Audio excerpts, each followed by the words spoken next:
Assalamualaikum warahmatullahi wabarakatuh. InsyaAllah pada hari ini saya akan menerangkan sedikit sebanyak tentang satu sukan yang sekarang ini semakin popular, iaitu sukan volleyball ataupun dikenali sebagai bola tampar. Pada mulanya sukan volleyball ini dikatakan diperkenalkan oleh seorang profesor, iaitu Profesor William G. Morgan, yang menamakan sukan ini sebagai sukan minto net, iaitu melepasi net maksudnya. Konsep bola tampar sebenarnya adalah mengikut konsep badminton, melepasi net, iaitu permainan ini melibatkan dua pihak. Pihak yang pertama akan menghantar bola ke pihak yang kedua. Pihak yang kedua, sekiranya pihak kedua gagal membalas kembali bola ke pihak pertama, maka pihak pertama akan mendapat markah. Secara asasnya konsep bola tampar sama dengan konsep badminton. Bola tampar berkembang dari semasa ke semasa, sehinggalah wujudnya persatuan-persatuan yang terkenal di peringkat yang tinggi, iaitu peringkat antarabangsa, iaitu Persatuan FIVB, yang telah diperkenalkan pada tahun 1947. Seterusnya di Malaysia juga tidak kurang perkembangan bola tampar juga berlaku di seluruh negara, termasuk negara Malaysia. Bagaimana permainan ni, bola tampar ini bermula di tanah Melayu pada ketika itu adalah, yang pertama sekali pasukan daripada China, iaitu universiti yang terdapat di Hong Kong, telah membawa satu pasukan volleyball untuk mengadakan pertandingan persahabatan dengan pasukan-pasukan yang terdapat di negeri Malaysia, untuk mengadakan pertandingan sahabatan antara negeri-negeri yang terdapat di Malaysia, seperti negeri Pulau Pinang, negeri Kedah, negeri Singapura dan sebagainya. Setelah berlaku perkembangan yang pesat tentang permainan bola tampar ini, maka Malaysia juga mewujudkan satu persatuan satu persatuan bola tampar Malaysia, iaitu MAVA, yang dikenali sebagai MAVA.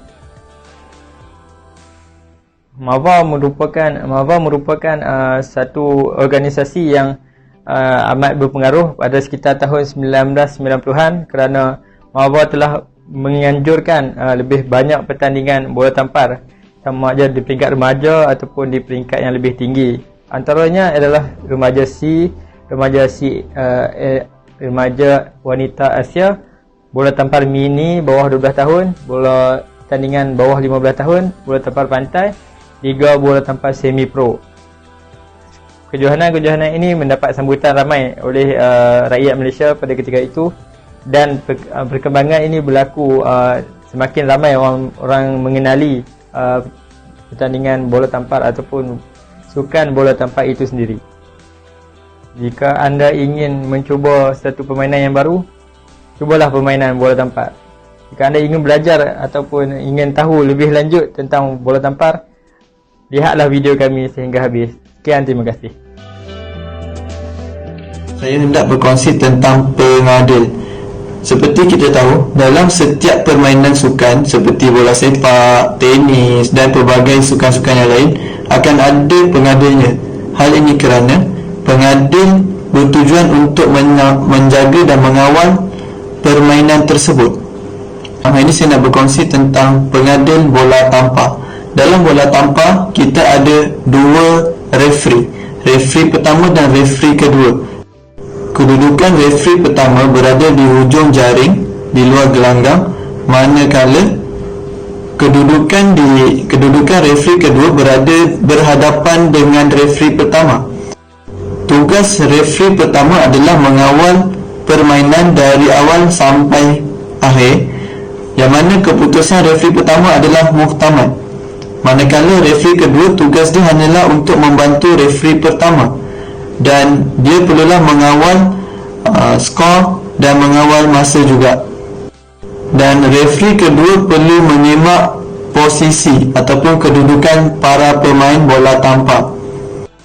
Dengan adanya pengadil, maka permainan dapat berjalan dengan lancar dengan mengikuti peraturan-peraturan yang telah ditetapkan.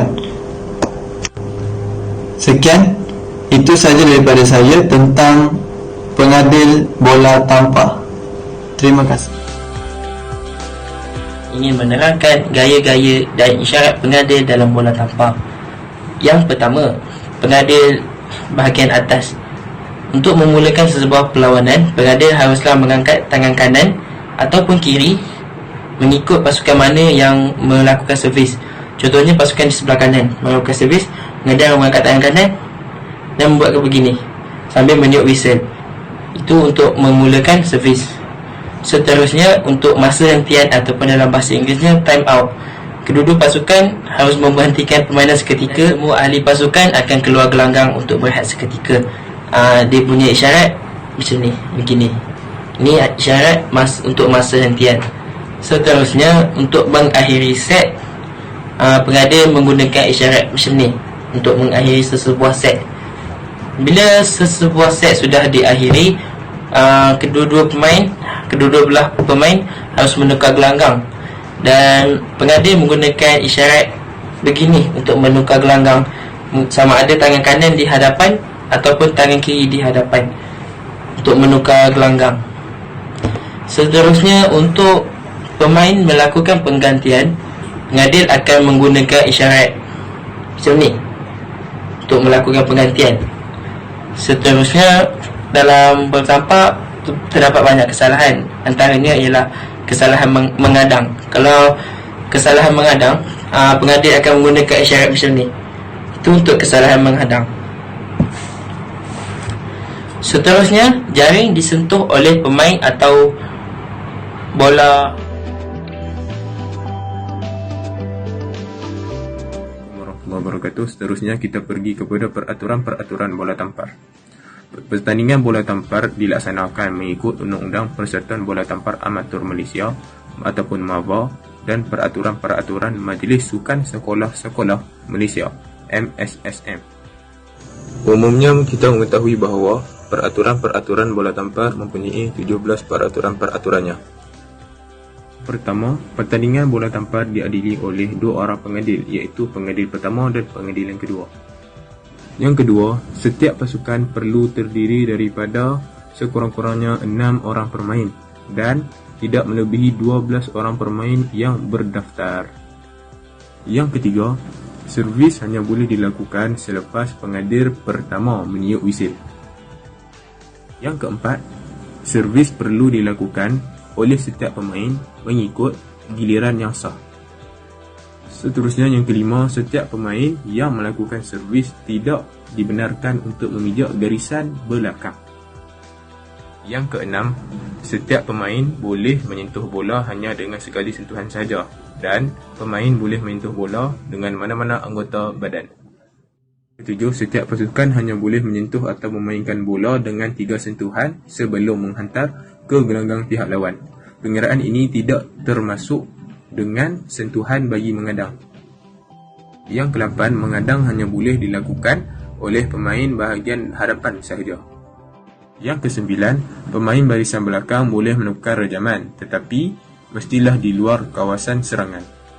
Ke-10, pemain dilarang menyentuh mana-mana bahagian jaring atau memasuki kawasan pihak lawan. Yang ke-11, setiap pasukan boleh melakukan 6 pertukaran dalam setiap set permainan bila-bila masa dengan kebenaran pengadil. Pemain yang ditukar perlu diganti dengan pemain yang sama apabila pertukaran dibuat semula. 12, setiap pasukan boleh meminta 2 kali time out dalam satu set permainan dengan kebenaran pengadil. Yang ke-13, mata kemenangan ialah 25 yang dikira secara pengiraan pingpong. Apabila kedudukan mata 24-24, lebihan 2 mata diperlukan untuk menentukan kemenangan. Seterusnya, yang ke-14, set penentuan hanya 15 mata sahaja digunakan, untuk lebihan 2 mata diperlukan untuk menentukan kemenangan. Yang ke-15, antena berfungsi untuk memastikan bola masih di dalam kawasan permainan semasa bola masuk ke dalam kawasan pihak lawan. Seterusnya, nombor 16, setiap pasukan hendaklah memakai jersey yang mempunyai nombor. Yang terakhir, 17. Permainan akan dijalankan mengikut peraturan dan undang-undang yang telah ditetapkan oleh International Volleyball Association.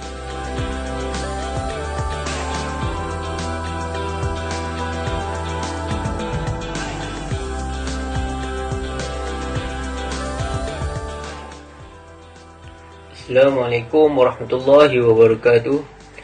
Saya Muhammad Faiz bin Muhammad Ghazali akan menerangkan salah satu teknik di dalam permainan bola tampar, iaitu servis. Servis adalah kemahiran paling penting bagi setiap pemain bola tampar. Servis yang baik akan meletakkan pasukan lawan dalam keadaan bertahan dan tidak mampu membuat serangan. Pemain dengan ahli pasukannya yang mempunyai pelbagai gaya servis mempunyai kelebihan berbanding pasukan yang ahlinya mempunyai gaya servis yang sama. Gaya servis yang berbeza-beza boleh menjadi strategi untuk menyukarkan pihak lawan.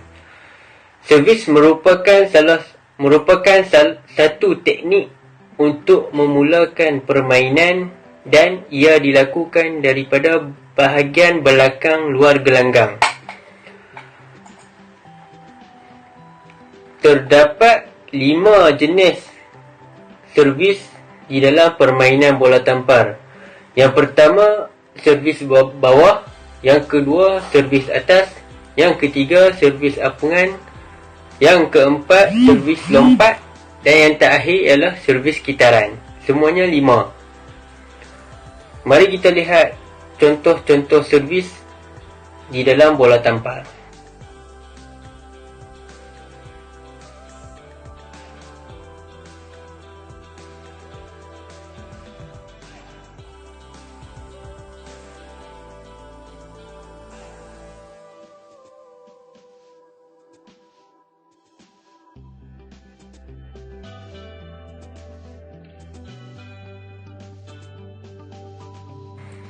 Okey, berikut adalah merupakan contoh-contoh gambar servis yang ada di dalam permainan bola tampar. Itu saja daripada saya. Terima kasih.